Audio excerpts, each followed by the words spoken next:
BTS के fans इस सच को सुनना तो नहीं चाहते, लेकिन क्या सच में बीटीएस अपनी एनलिस्टमेंट के बाद वैसे ही हैं जैसे वो पहले थे? और दोस्तों, एक आर्मी होने के नाते आपको भी सच्चाई से रूबरू होना ही चाहिए। एंड इस वीडियो में मैं आपको कुछ ऐसी हार्श रियलिटीज बताऊंगी जो दुनिया भर के आर्मीज ने नोटिस तो करी हैं, बट वो एक्सेप्ट नहीं करना चाहती। एंड अगर आप एक ट्रू आर्मी हो तो ये आपके लिए भी एक बड़ा टेस्ट होने वाला है, इसीलिए वीडियो के एंड तक जरूर रुकना। तो दोस्तों, आपको पता ही है 2025 में बीटीएस के मेंबर्स ऑलमोस्ट 2 साल बाद रीयूनाइट हुए, और इस बारे में बीटीएस के मेंबर्स खुद यही कहते आए थे कि उन्हें खुद नहीं पता कि मिलिट्री के बाद उनका आपस में रिलेशनशिप कैसा होगा, क्योंकि इतने टाइम एक दूसरे से अलग रहने के बाद वो पता नहीं एक दूसरे के स्केड्यूल्स में बैठ पाएंगे या नहीं बैठ पाएंगे। दोस्तों, मिलिट्री की लाइफ काफी डिफरेंट थी और हर बीटीएस मेंबर ने अलग टाइप की डिफिकल्टी को फेस किया।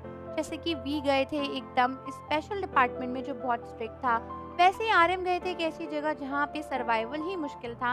एंड वहीं पर हमारे जंगकुक और जिमिन को एक दूसरे का साथ मिला हुआ था।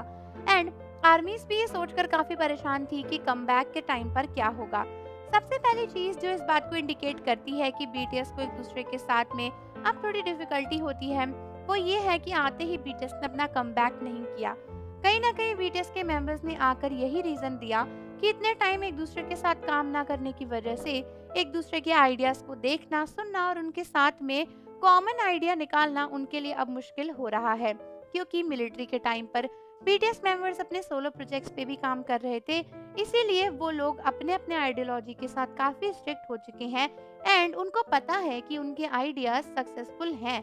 दोस्तों, जब हम कुछ नहीं जानते तो हम दूसरे की बात आसानी से सुन लेते हैं, लेकिन अगर हमें पता हो कि हमारा तरीका सक्सेसफुल और सही है तो शायद दूसरे का ओपिनियन मानने में हमें थोड़ी दिक्कत तो होती ही है। एंड दोस्तों, इसीलिए आर्मीज को लगता है कि बीटीएस का सोलो स्टारडम उनके ग्रुप को अफेक्ट करेगा ही करेगा। आपने नोटिस किया होगा कि जंगकुक और वी के एल्बम्स को इतनी ज्यादा पॉपुलैरिटी मिली, वहीं पर लोगों ने आरएम के एल्बम को उतनी ज्यादा पॉपुलैरिटी नहीं दी।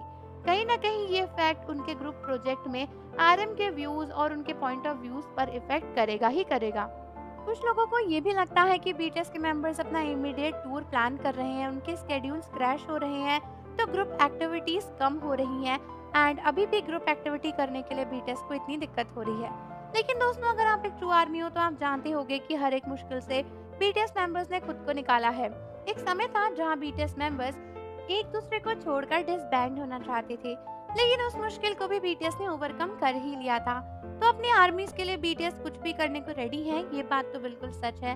एंड मुझे लगता है कि बीटीएस अभी भी इन सारी डिफिकल्टीज को ओवरकम करके एक सक्सेसफुल ग्रुप कमबैक तो जरूर कर ही पाएंगे। तो दोस्तों, आप लोग मुझे बताओ कि आपको क्या लगता है कि बीटीएस पहले से स्ट्रांग हुए हैं या फिर वो एक दूसरे से दूर जा रहे हैं? और जाने से पहले ऐसे अपडेट्स के लिए चैनल को जरूर सब्सक्राइब कर दो और बेल आइकन प्रेस कर दो। मिलते हैं आपसे अगली वीडियो के साथ।